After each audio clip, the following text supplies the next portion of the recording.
Ants, Nancy hissed. She, Bess, and George peered inside the container. It was filled with ants, about a dozen of them. Gross, Bess hissed. Close the lid, quick. Bess reached out to shut the container. Instead, she knocked the container out of George's hands. It fell on the floor with a plunk, spilling the creepy crawly ants onto the floor. An army of ants crawled straight towards Tim Lollipop's feet just as they were being interviewed by Gordon Whimsy. "And here's a team that's hard to lick, Team Lollipop," Gordon announced. "Kids, what will be in your picnic basket today?" "Ants," Andrea screamed. "Pardon me?" Gordon asked. "I've got ants crawling up my leg," Andrea shouted. "And I've got ants up my pants," Ben cried. The dolls crawled out from beneath the table before the rest of the ants could crawl all over them. "Nancy, Bess, George," Andrea cried, shaking her leg. "What are you doing here?" Nancy was about to explain when Ellen, the director, charged out of the control room. "I said cut," Ellen cried. "I want to know how those ants got into this studio." Nancy knew they had to tell the truth. "They were in a box marked top secret," Nancy explained. "George opened it while we were hiding under the table." "Why were you hiding under the table?" Nancy asked.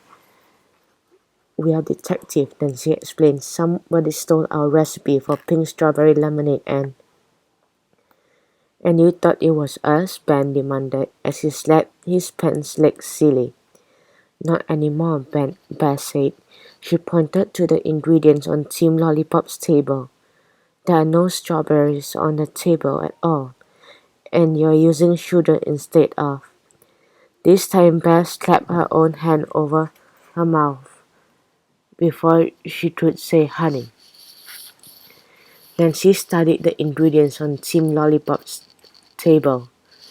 Bess was right. No strawberries, no honey. Team Lollipop couldn't be making Hannah's recipe without those. "Excuse me," Buddy said. "But can we start collecting my ants, please?" Everyone turned to stare at Buddy. "Your ants?" Gordon demanded. "Why on earth did you bring ants to a cooking show?" "Because you're making a picnic basket," Buddy replied. "And what's a picnic without ants?" "Give me a break," Andrea groaned. "Thanks a lot, boy," Ben snapped at Buddy. "You just lost the contest for Team Lollipop." "Well, that explains how the ants got in here," Ellen said. She looked straight at Nancy, Bess, and George. "Now, why don't you girls tell me how you got in here?" Before Nancy, Bess, or George could speak, Gordon pointed to the dolls' heads. "Does that say Louis Fane Catering?" Gordon explained. "I worked there right after cooking show." "Louise is my mom," George said. "And my aunt," Bess added with a smile. "Brilliant," Gordon exclaimed. "I loved working for Louis Fane." He turned to Ellen and said, "These dolls meant no harm. It was that Buddy boy who brought those ants here."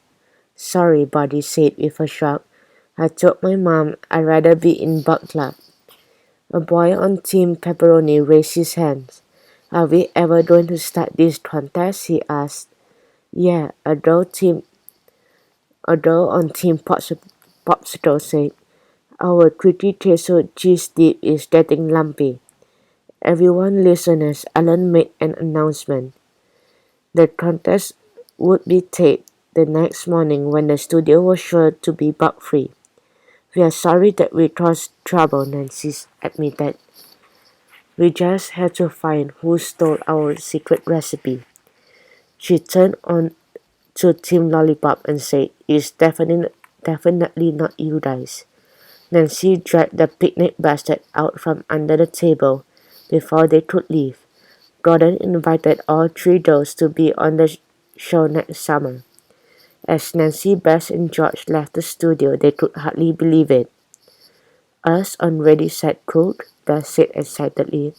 I can't wait until next year. What do you think we should make? Nancy asked.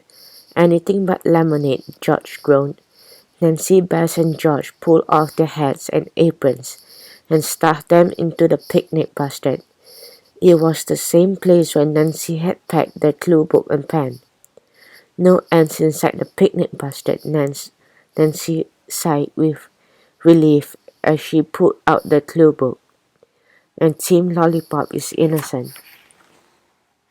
Nancy crossed Team Lollipop off the suspect list and said, now our suspects are Henderson, Drippy Murphy, and Lily Ramos. Let's walk past Lily's lemonade stand on our way home, George said. Maybe we'll find more clues. As long as we don't find any more ants, Bess said with a shiver. Eek. But when the girls got to Lily's yard, there was no treats or lemonade, only a closed sign on the table.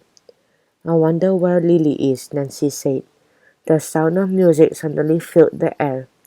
The girls glanced back to see Lily's cousin Carlos sitting on the front doorstep playing his recorder. Let's see what he knows, George whispered. Hi, Carlos, Nancy said as the girls walked over. Where's Lily? Carlos stopped playing to look up. Lily and her mom went to the supermarket. He said, to buy stuff for dinner, Nancy asked. To buy stuff for her lemonade tomorrow, Carlos explained. Her new and improved lemonade. New and improved, Nancy said. How is it going to be improved?